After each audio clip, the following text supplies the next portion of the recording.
In this segment, we're going to be talking about an EVP that we captured. So I want to tell you about a little bit about Divine Paranormal and our EVP collection. Now, the group of people that went out to Gettysburg were actually in 3 different things. Okay, so it's all the same people. But everybody's in Dark Shadow Ghost Tours. Okay, everybody's in Dark Shadow Ghost Tours. There's also members of researchers of PanicD.com database, and we now have a paranormal group, Divine Paranormal, where we could go out and do investigations and things like that. So if you got stuff going on in your house, whatever you need, get a hold of Divine Paranormal, and it's basically the same group, but that's actually our investigation team. Now, the website, divineparanormal.com, yes, we have a case manager on there that we're still working the kinks out and development and everything. But right now, everybody on the team's posting their evidence and stuff from, oh, geez, well, we've been investigating since this summer. I don't even know how many different places, but we're just piling all the evidence on there. And what happens is a group gets a chance to review each person's evidence, and before it goes live out to the public, we leave comments and we discuss it and things like that. And so we're still posting EVPs and pictures and stuff like that from Gettysburg and other investigations. But once they go live, you can actually go into the case manager and review the cases that we've investigated. Or just for EVPs, we have a section called EVP Collection. I posted a link to that because we're going to be talking about a couple EVPs that we did capture. And one of them we're going to be talking about, which is, I consider it a Class A. Very cool. But so Divine Paranormal is for our investigation team. A lot of that stuff will probably move over to Panic D eventually, underneath the locations and things like that. Now, Dark Shadow Ghost Tours is a production team. We bring people out to these tours, and we do the after tour show, and we do the live virtual ghost hunts and murder mystery dinners and scavenger hunts and all kinds of fun things like that.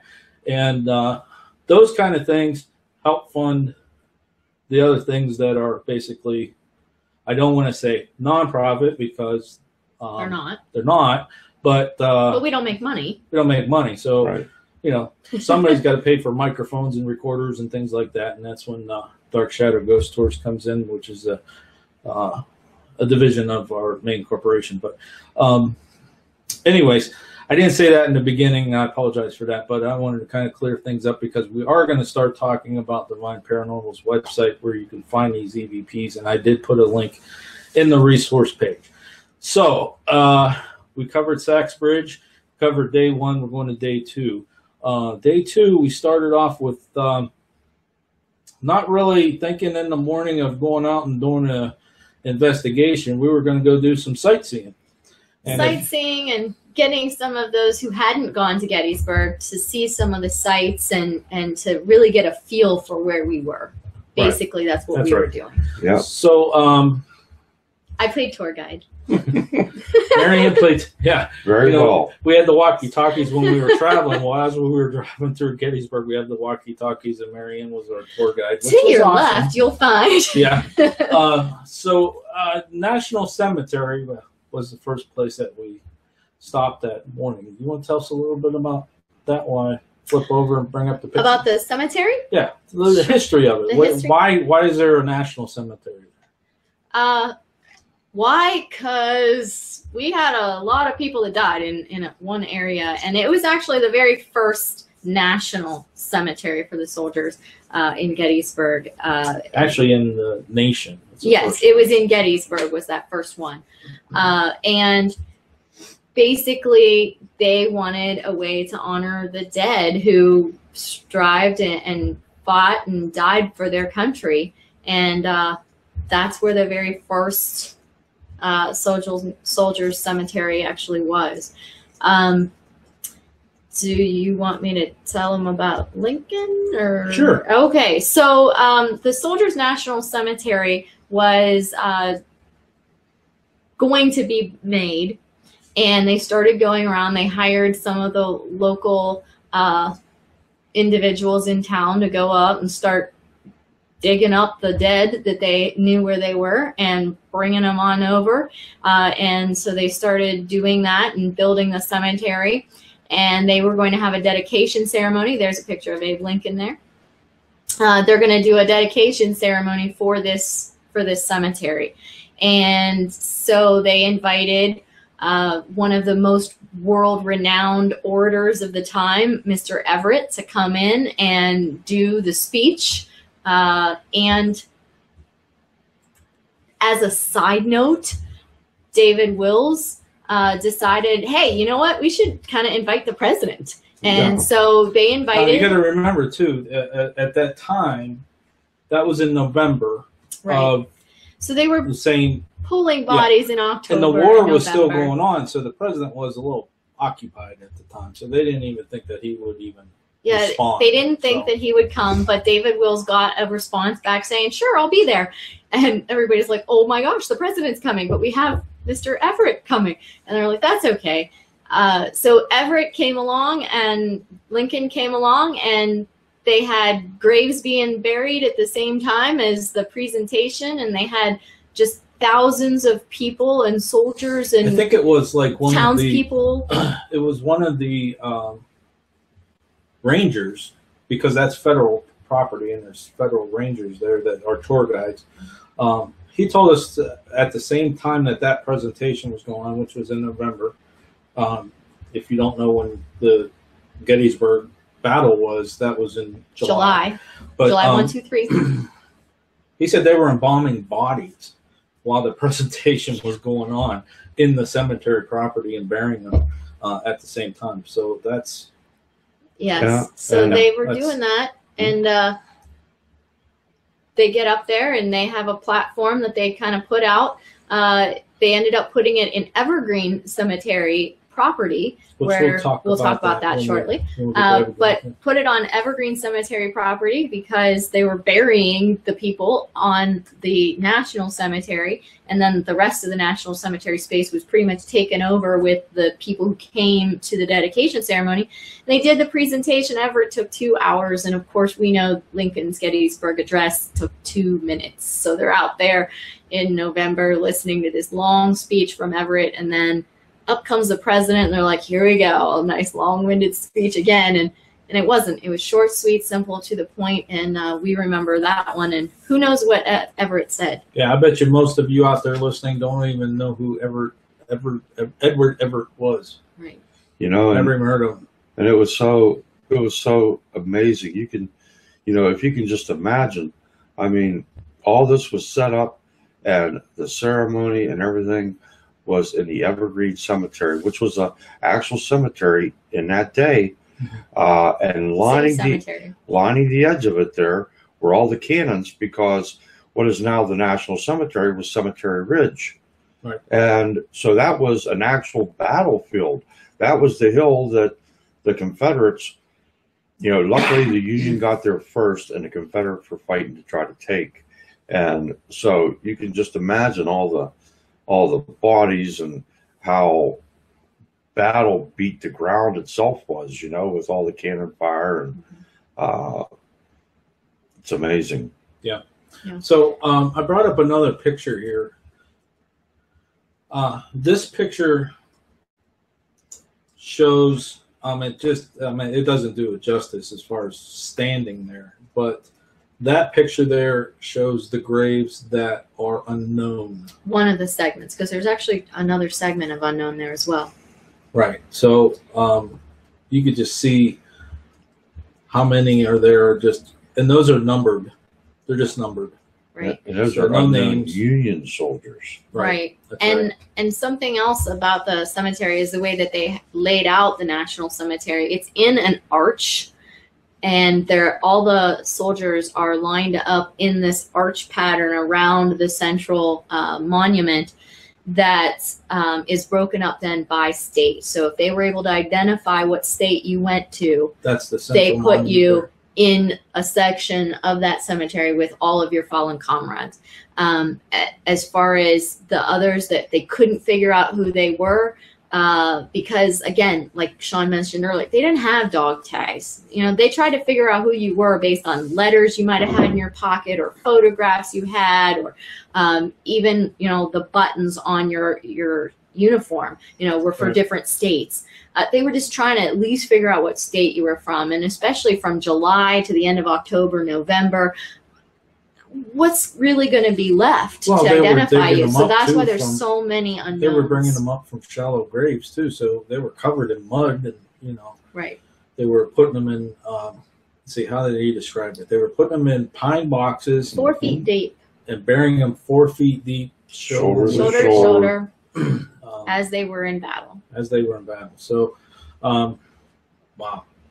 And Mary Ann touched upon it a little bit, but basically the people of Gettysburg were pleading with the national government that they needed help because there were bodies everywhere, and they were buried in shallow graves, and you know, there'd be women that'd be standing at the sink, whatever, and look over, and there's a hand that pops up, and you know, they needed help, and that's why they. The state commissioned David Wills, who was an attorney there in Gettysburg, to purchase the land and organize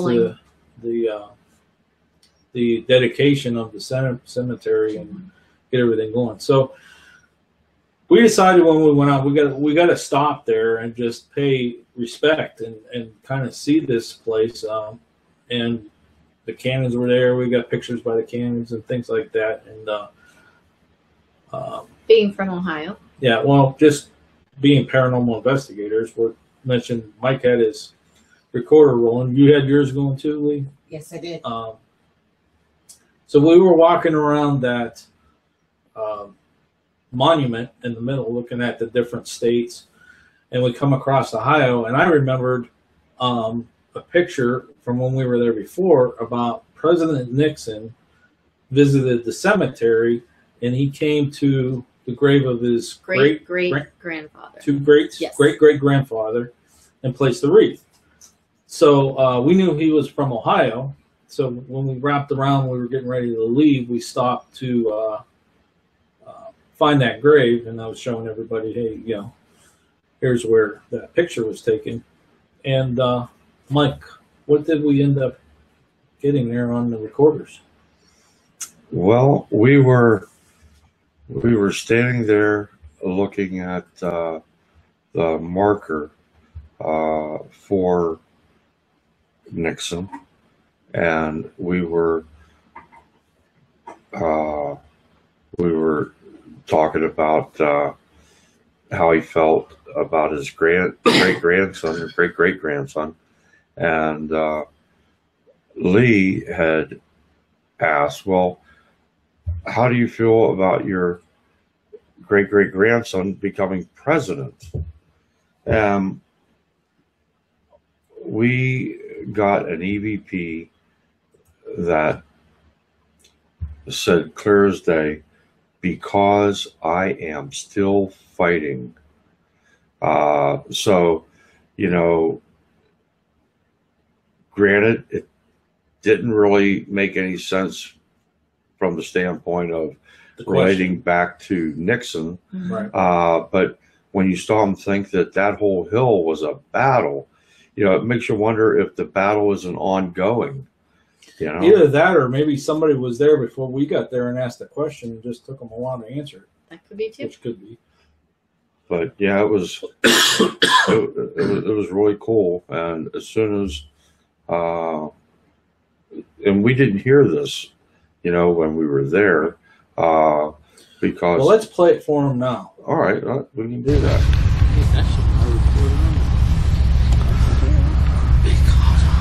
Yeah, we just did. Huh? We just did ask him.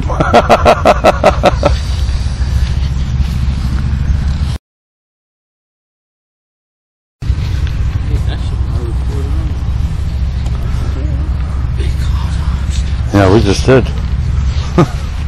Huh? We just did ask him.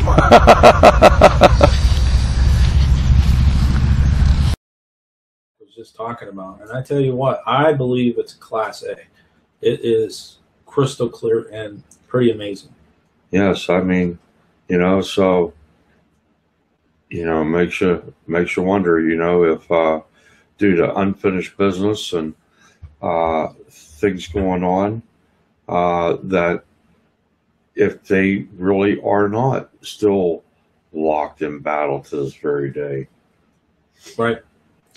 All in all, though, I mentioned a little bit ago about the Rangers that are there. If you are in Gettysburg, you have to stop at the National Cemetery. They do free tours. The Rangers there are very knowledgeable. I mean, they know their stuff inside and out, and they give the tours. And they do have a couple of specific times that they do them per day, but there's usually a ranger around somewhere. If you have a question, they are more than happy to answer it. They're like walking encyclopedias of the area. They are so helpful. And and if you're researching or investigating, they're a great resource to go to help point you in the right direction. We're going to talk about that a little bit later. But at the end there, we were speaking with one of the Rangers. I don't know if he was on break or waiting for another tour, and we were talking with him a little bit. And it's just it's a really cool place to go to. If I think about it, I'll post a link on the Dark Shadows page as well for a link that the Rangers actually have for the Soldiers National Cemetery. Yeah. A little bit more detailed information about how many of the soldiers are buried there, all that kind of information. So more of that history piece for you if you're interested in that. Okay, so from there we went on over to Evergreen Cemetery, and it sounds like we had to go a long ways. But we just went really on the other side of the fence. On the other side of the fence. Evergreen Cemetery butts right up against the National Cemetery, but it's the town of Gettysburg Cemetery. It's not the national property. And why don't you talk about Evergreen Cemetery a little bit? Why bring the pictures up here? Okay. So. Evergreen Cemetery has what they call a gatehouse out front, which is it looks like an arch building that they actually had a family living in who was the caretaker family of the property. And one of the individuals who was the caretaker at the time during the battle, he went off to war. And so he left his wife there. And she ended up digging the graves for anybody who just kind of brought the bodies there and dropped them off, said, hey, this one's another one dead. She was 6 months pregnant when she did it. And that's not her. No, that's not her. All right, so let me take this back because I have orders of the pictures according to my notes. Okay. All right. Sure. The Evergreen Cemetery is not a normal town cemetery. It has a lot of history in it, and that covers, and I'm sure there's more that we don't know about yet, because I would love to go to that library and kind of look stuff up about the cemetery. But anyways, it has the gravesite of Jenny Wade, which we're going to talk about Jenny Wade. It has the gravesite of Johnston Skelly, which was believed to be Jenny Wade's fiance. It has a gravesite of David Wills. We just talked about David Wills. He was the one that organized the national dedication and the cemetery itself. David Wills, actually, that's where Abraham Lincoln stayed. He stayed at his house, and you could go tour that house if you want to and see the bedroom, and the bed that he slept in is still there. Mike mentioned here a little bit ago, and if these pictures start working right, but it was Battlefield. The cemetery, which was established, was Battlefield. That was Cemetery Ridge. That's why they called it Cemetery Ridge. And the Confederates tried nonstop to take that position, and if they would have, things could have changed. Well, there was a few battles that went on that could have changed the outcome of that, but that was one of the primary locations because the Union's artillery was fixed on top of that hill over in the property of the National Cemetery. And then we have the story of Elizabeth Thorne, which Marianne was just talking about here, but I'm going to have her come back and hit that a little bit more, because that is a really interesting story. And Geddes is there too. Mm-hmm. Is he? Yep. I don't have that on my notes. James Geddes. I have a picture of his memorial. The founder of Gettysburg. Yes. Okay. Tavern owner. My kind of guy. Yes. Okay, and those are just a few that we know of. We started off going to Evergreen Cemetery, first of all, to see Jenny Wade's grave. Now, Jenny Wade was the only civilian killed during the Battle of Gettysburg.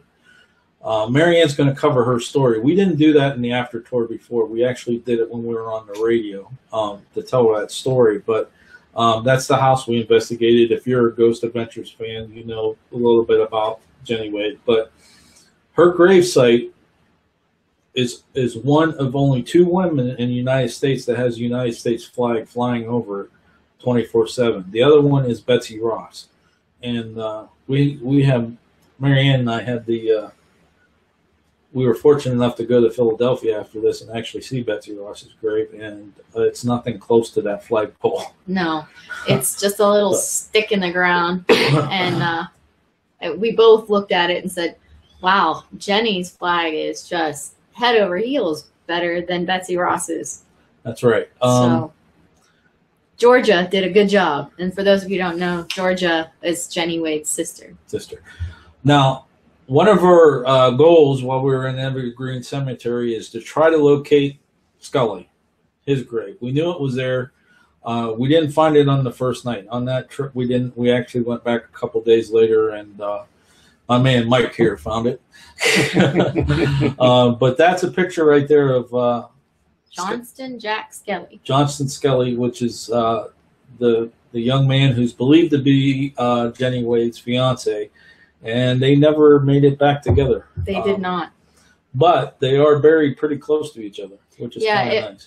If you stand right behind Skelly's gravestone, you can look straight out, and to the left a little bit, you can see Jenny Wade's statue and the flagpole, and you can tell if he can see her, he can still see her. Marianne's going to cover that a little bit more in the Jenny Wade story here, but that right there is a picture of David Wills' final resting place, who was very instrumental with Gettysburg. Now, we talked about that hill being the battle. This is a sketch of the Battle of Cemetery Ridge, and you can see the Evergreen Arch there at the top. So just past those arches was where the Union artillery was, and that's Confederates trying to take that hill. So we're talking battlefield all through that cemetery.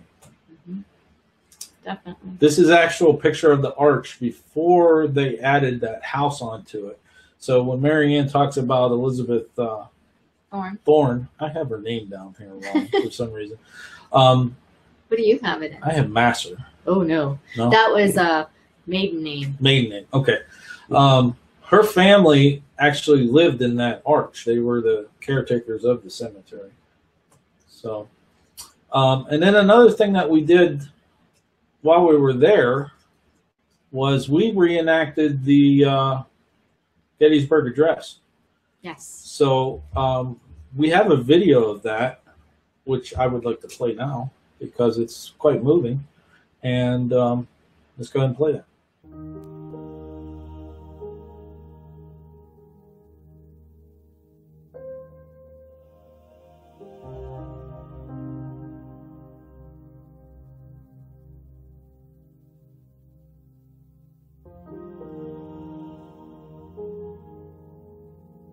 Fourscore and 7 years ago, our fathers brought forth on this continent a new nation, conceived in liberty and dedicated to the proposition that all men are created equal.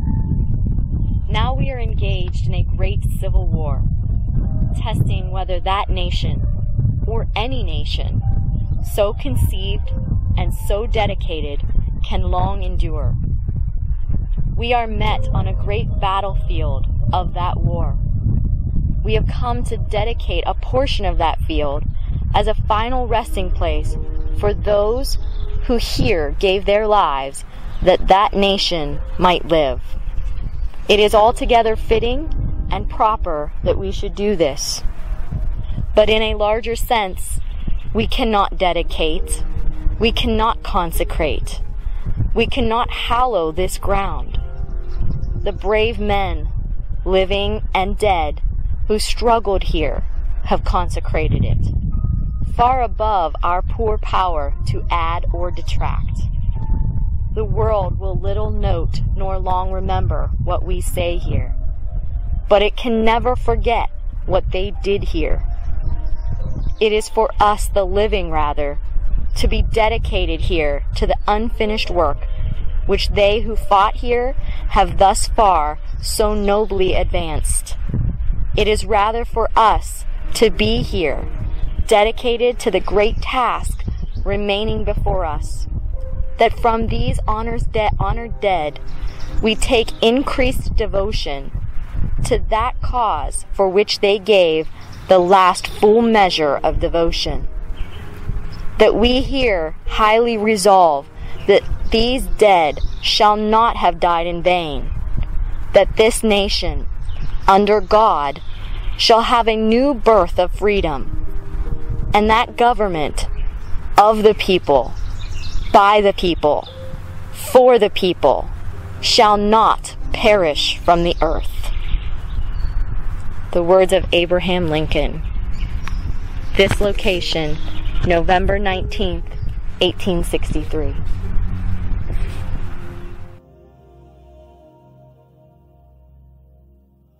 How long was the Gettysburg Address? It's 2 minute 2 minutes? address, so ours is slightly longer than that. We had the recorders going. Everyone had them going. We were hoping to catch something like an EVP. We did that experiment as a trigger object, but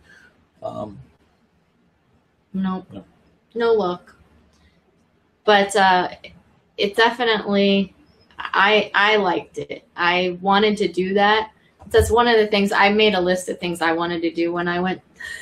Had to go to Mr. G's ice cream. I had to go to the cemetery and say the Gettysburg Address. I wanted to go to Farnsworth House.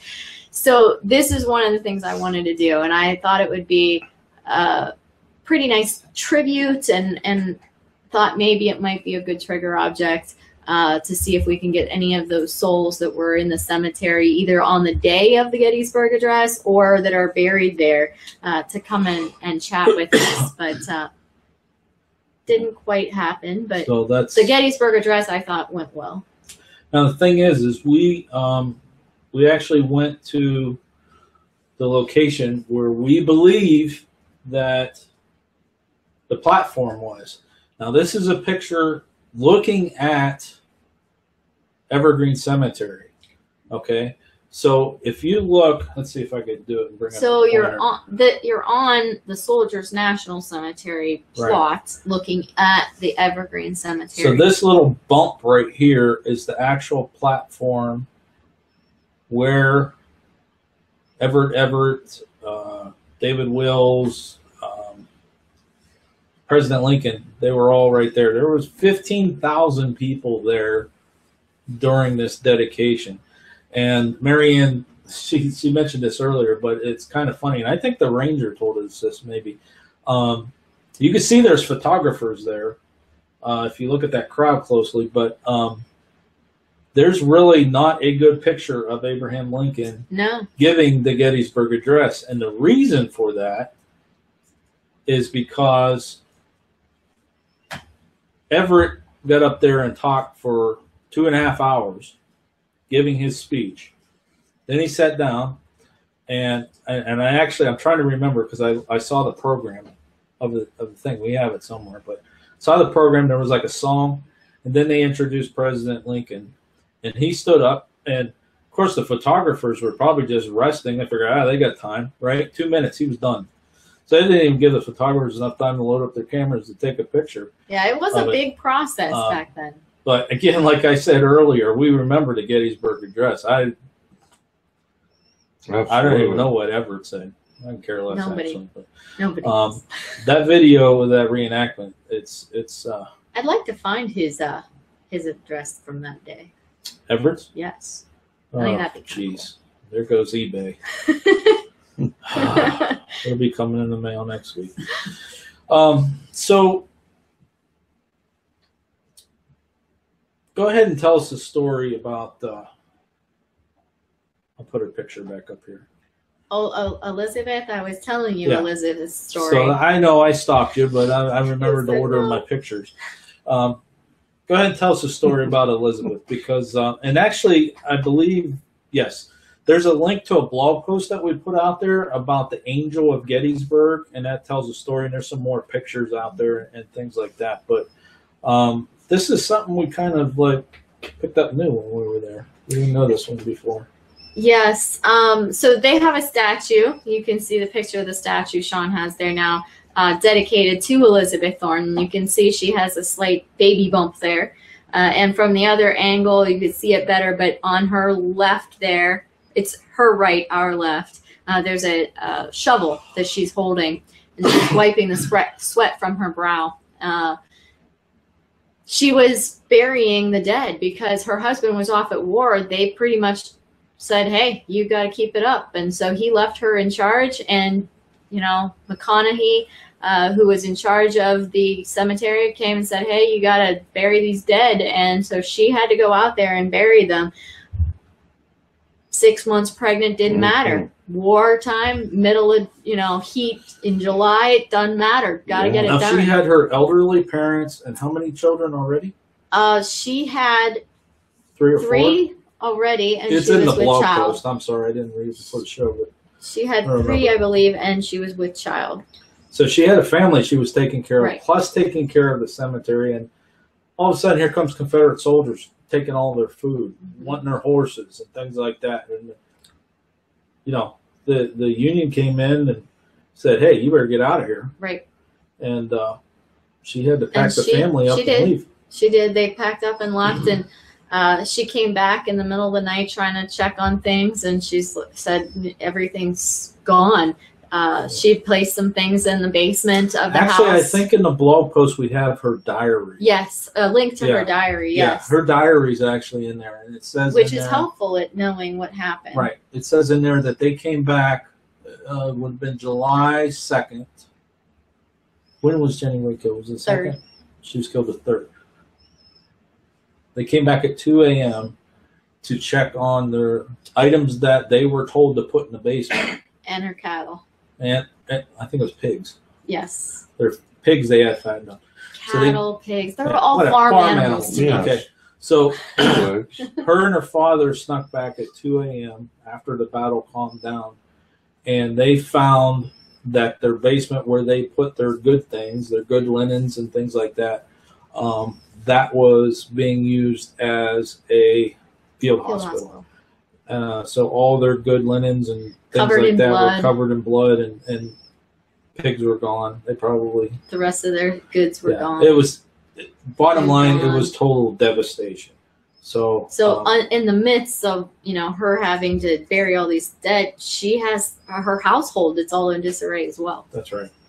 So amazing story, and I think she went and asked. Now we're talking Union soldiers too. She went and asked for provisions for her family, and she was told, "What do you want to do? Just live off the army or live off the military." Yeah. Meanwhile, they took everything she had. Yeah, they had no food, nothing. So they did get provisions, and I think it said they got those cakes, those nasty freaking Hardtack. Yeah, hardtack cakes, coffee, and Sugar.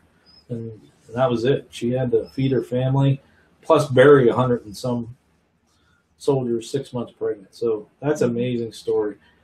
Evergreen Cemetery. I tell you what, folks. If you know, I say you got to stop at the National Cemetery. If you're into history and you want to kind of piece some things together, Evergreen's the next stop. You got to stop there and check some of these things out. Pay your respects.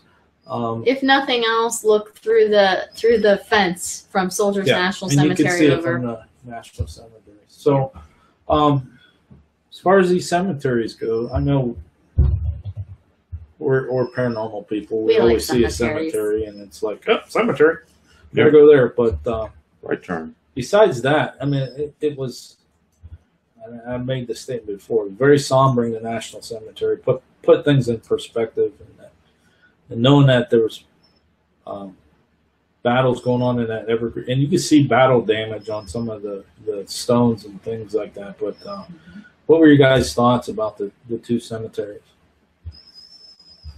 You know, you cannot help but be impressed.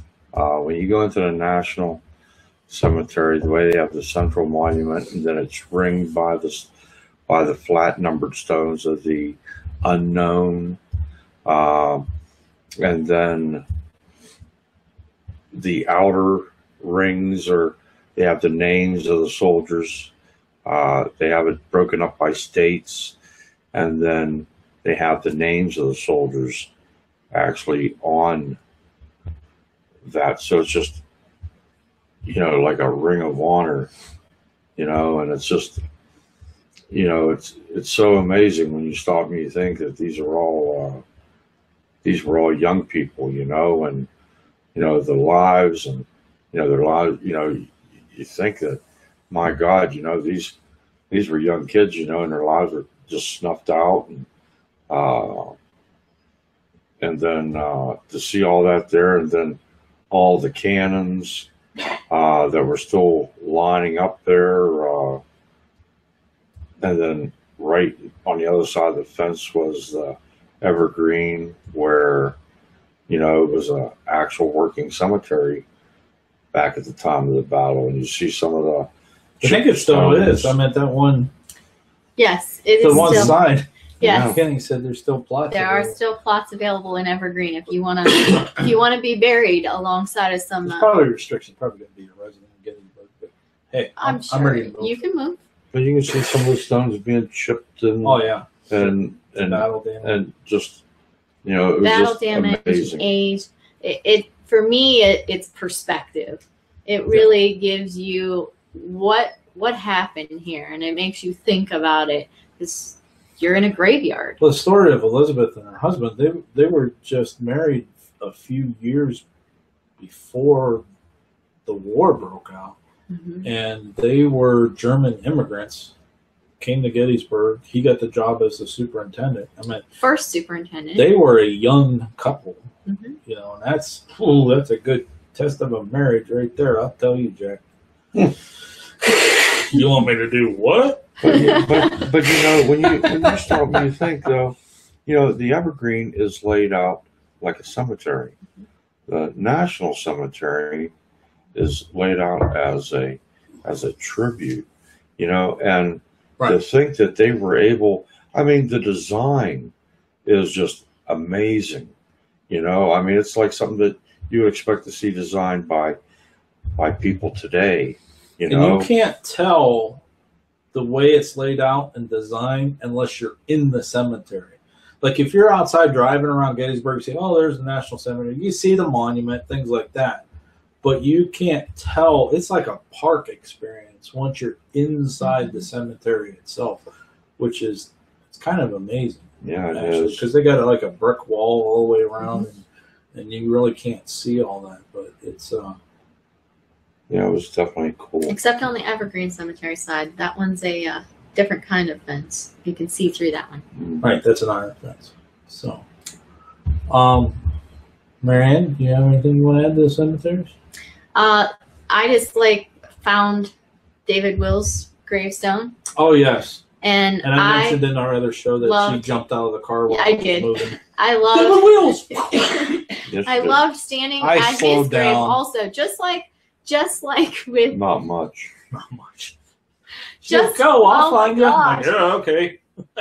She bailed. I did, but just like with Jenny Wade and Johnston Jack Skelly's grave, where you can stand behind Johnston's grave and you can see Jenny's grave. You can do the same thing with David Will's grave. You can stand behind his gravestone and look across to the National Cemetery and see the monument to the Gettysburg Address. That's another thing And we that need to mention excites too. me. I don't know why, but it really Yeah. does. Just the She's idea that excited about that. he Did you get a he was picture of that? responsible. I did. So He you was did. responsible for that, and he can still see the You can still tribute see to it. that. Okay, so when you walk into, I don't know which side, north, south, east, west, whatever, off the parking lot, if you walk into the National Cemetery, that's the way we went. You're going to see a platform that's to the left, and you go up a little bit, and you'll see the monument for Lincoln, Abraham Lincoln, President Lincoln. Let's refer to him correctly. On the right, about the Gettysburg Address. However, and you can ask the park rangers this, and they will tell you it was not in the National Cemetery. That's where they put the monuments. That platform that is there is for when other dignitaries came and spoke at the cemetery, which the list is a mile long of presidents. I believe it was 6 other U.S. presidents have spoken on that. Governors, that came there for different anniversaries and things like that. But if you look at the plaque, it says it's somewhere located 400, I think it says 400 and some feet inside of Evergreen Cemetery. And those pictures that we showed you and on that blog post, if you kind of figure it out, we did some research on that to try to figure out where it was. So don't be fooled by. Yeah, because a lot of people go in the cemetery, they see that platform there, like, oh, that must be where the Gettysburg Address was. Yeah, it was. Or they think, oh, here's the monument to Lincoln's Gettysburg Address, so it must have been over here. But it is not. It's not in that cemetery at all. It's in Evergreen. It was so cool because where we sort of figured it was, and when you were reciting the Gettysburg Address, which isn't a street number.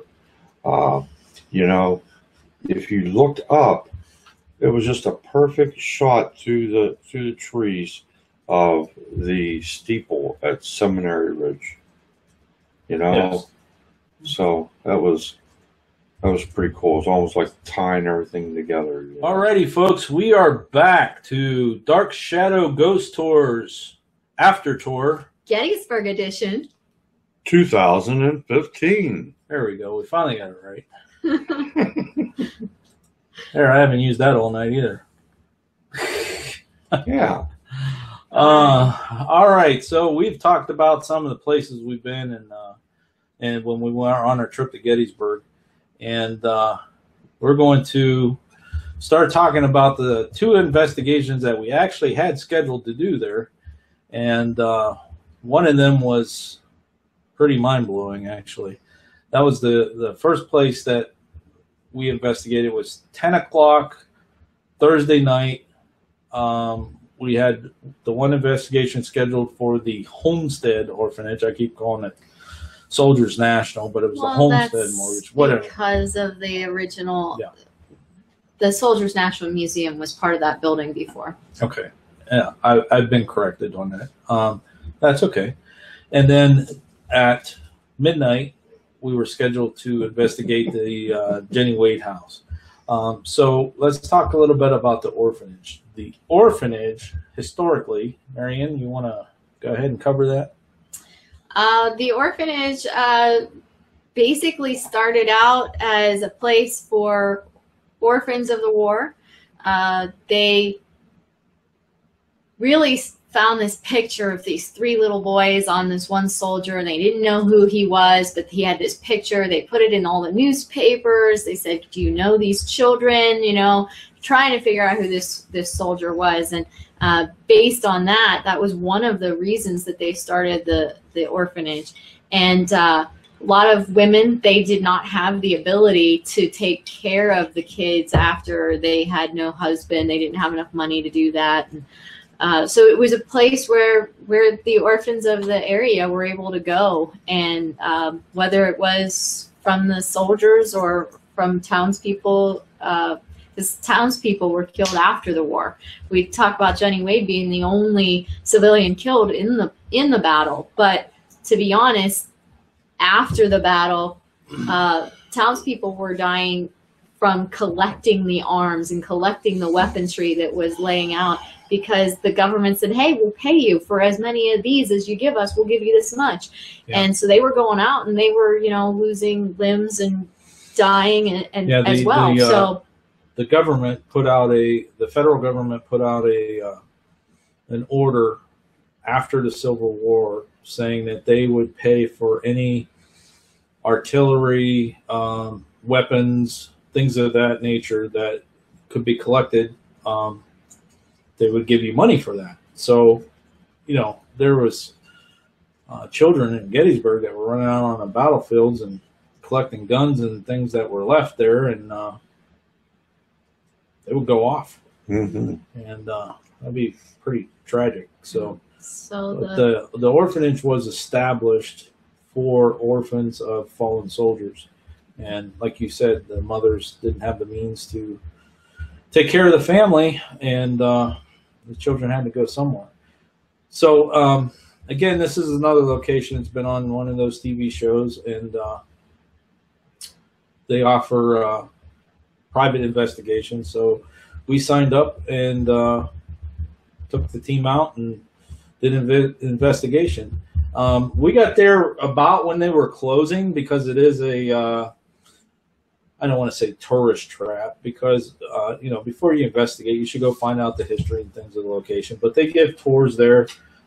Mary Ann and I went on the tour of the orphanage in Jenny Wade a couple of years prior, so we knew the history and things like that. So they were closing up during their last tour when we arrived, and we were asked to wait a little bit, and then we were ushered down into the basement, which Mary Ann loves basements. Yeah. I'm terrified of basements, okay? I had recurring nightmares as a child about basements over and over. I guess that's why they call them recurring. But I just am terrified. To this day, I still run up the stairs whenever I'm in a basement by myself.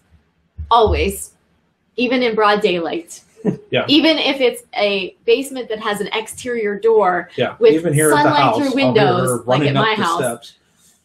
So this basement here caught me a little bit too. Yeah. And they're going to make fun of me. And I completely forgot about that fear. Well, we'll talk about that in a little bit.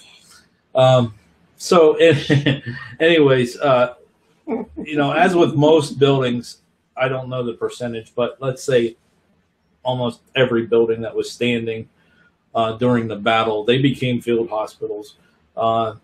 Orphanage building, same thing. There's a field hospital down in the basement.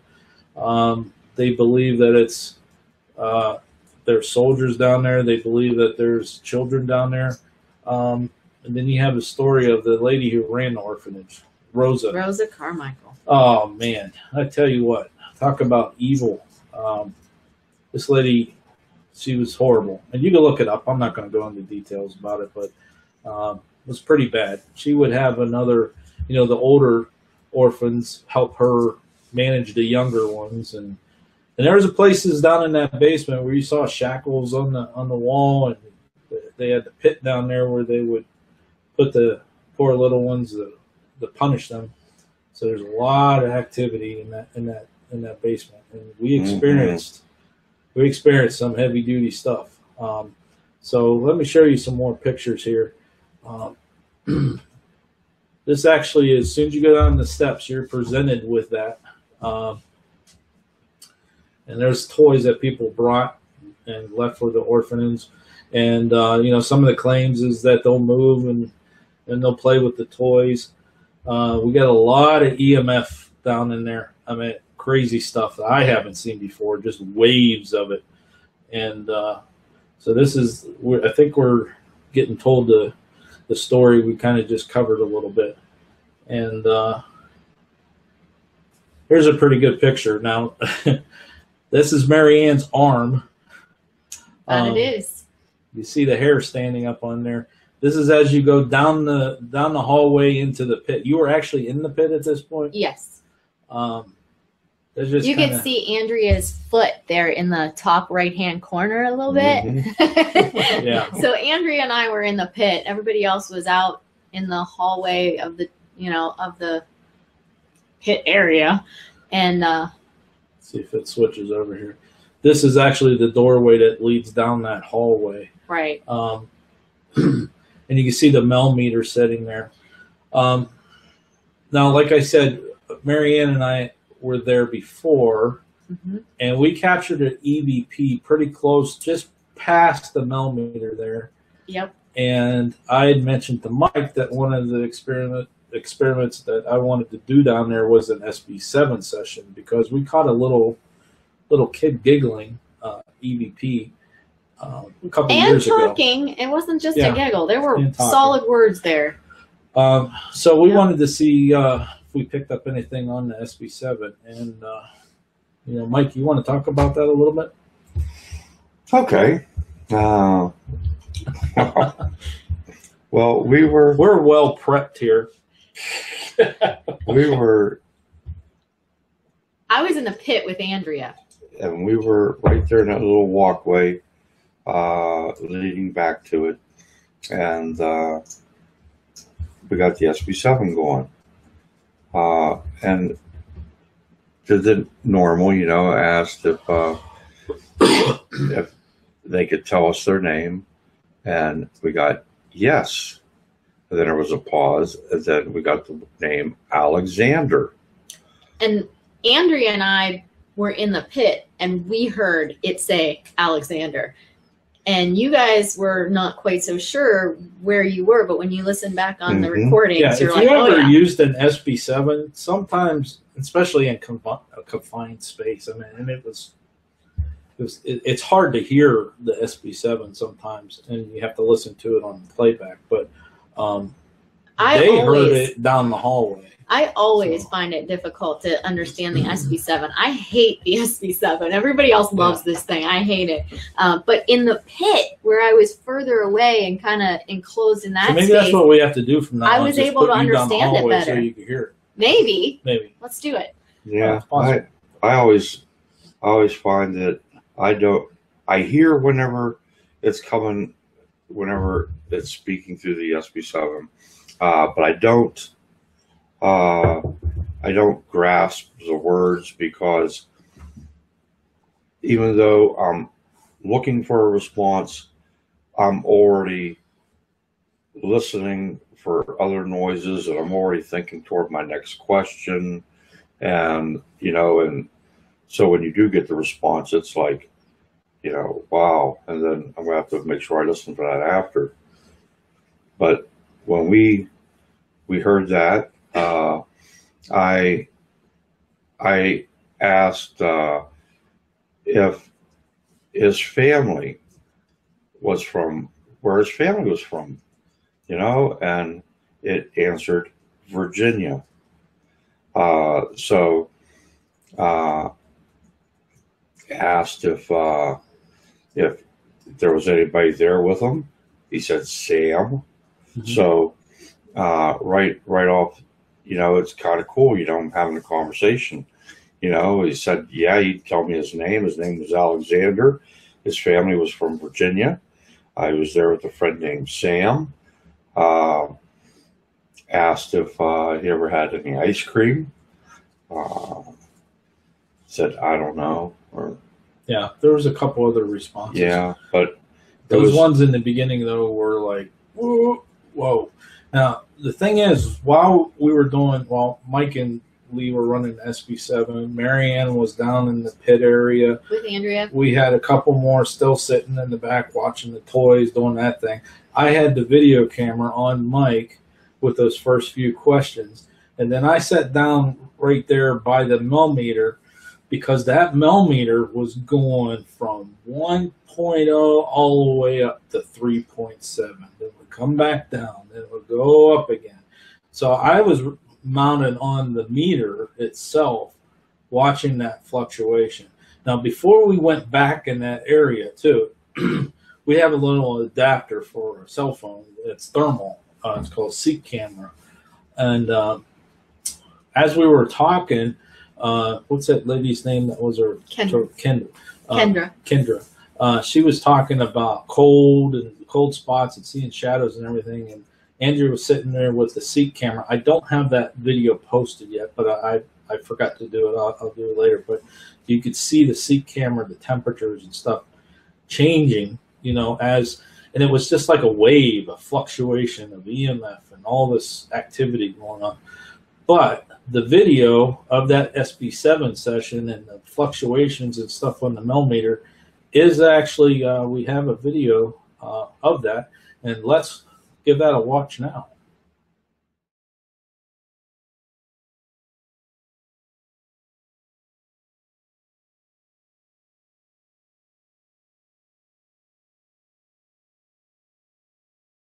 Is there anyone here with us?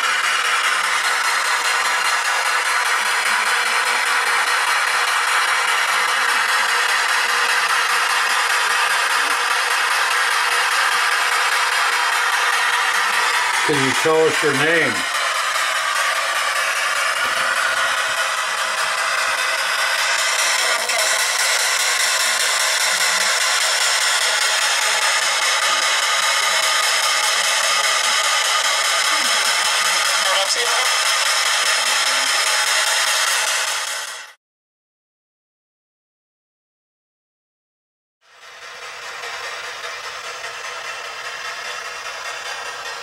Where does your family live?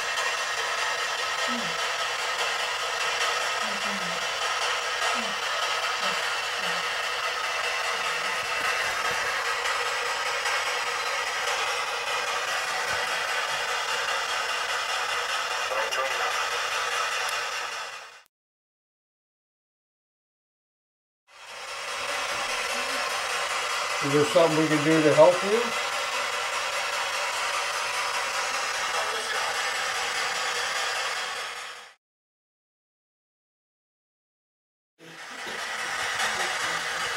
Would you like some ice cream?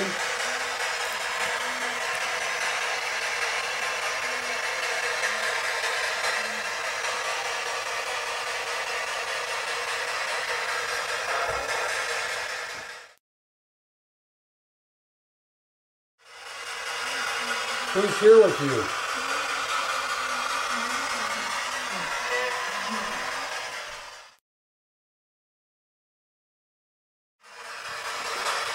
Are they older than you?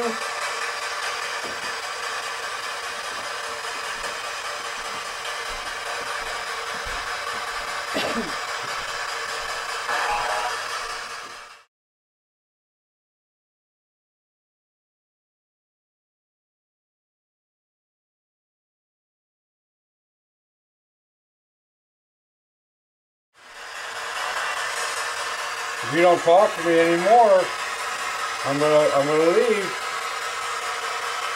You want me to leave?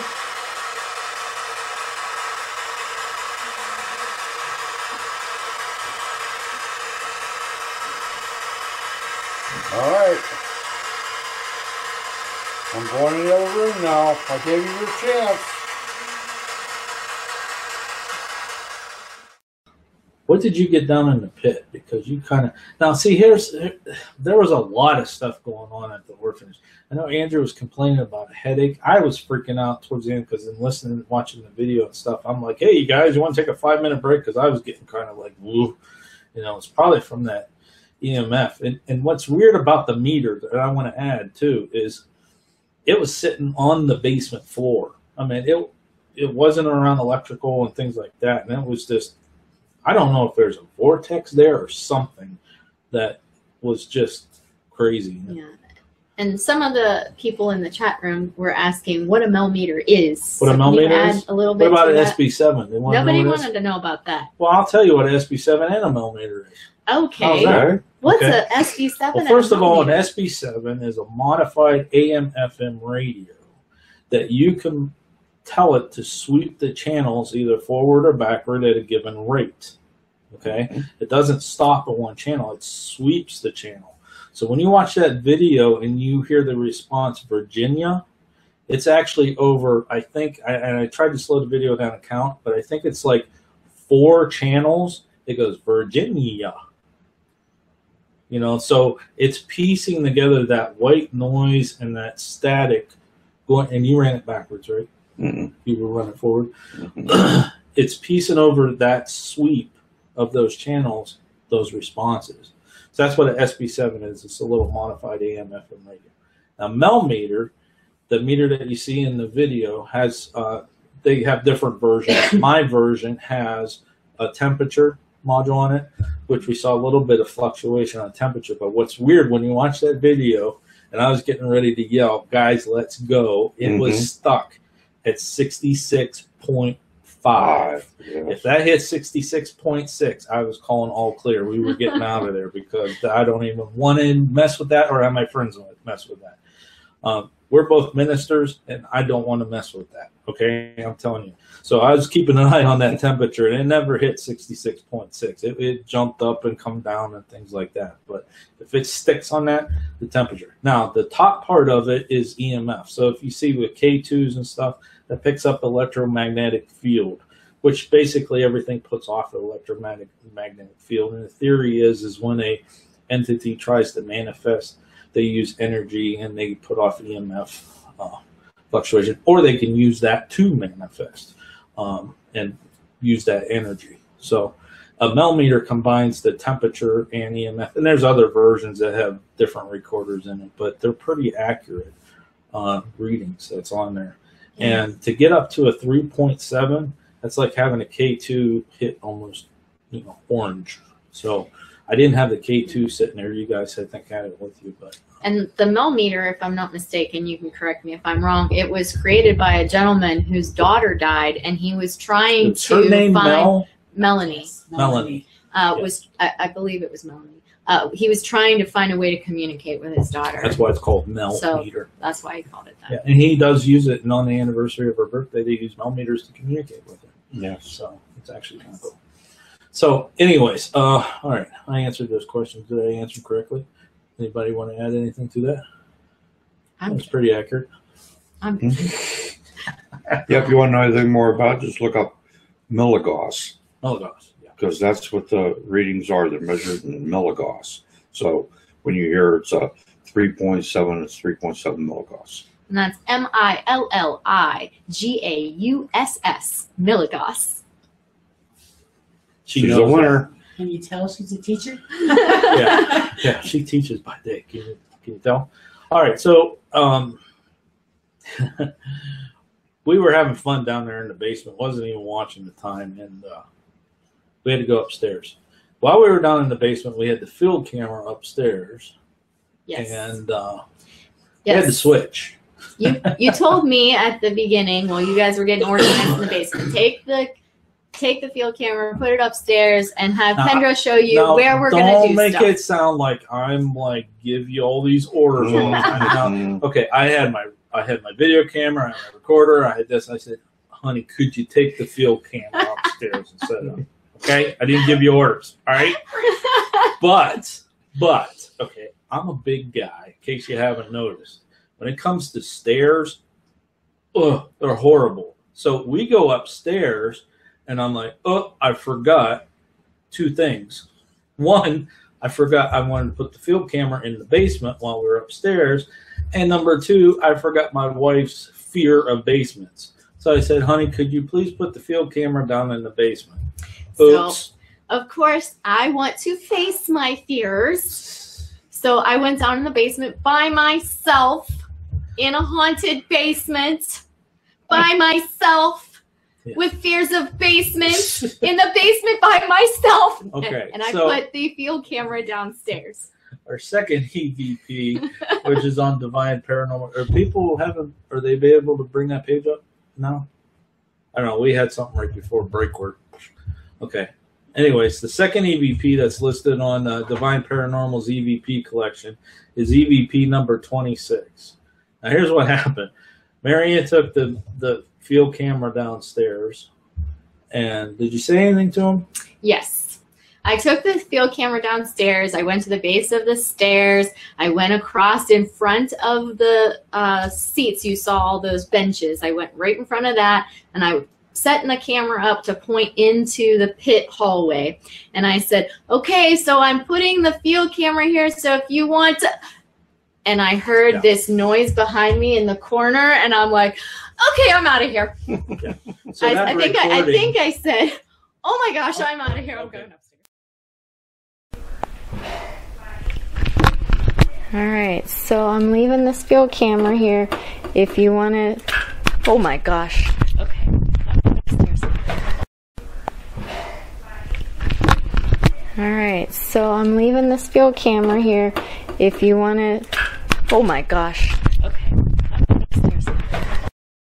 So that little snippet of recording is EVP number 26. I put it out there not because to make fun of her, but because you can hear the noise. I mean, you hear the ding, ding, ding, you know, and then you hear her booting up the steps. Yeah, it was definitely behind me in that corner. Now, we have a lot of stuff from the orphanage.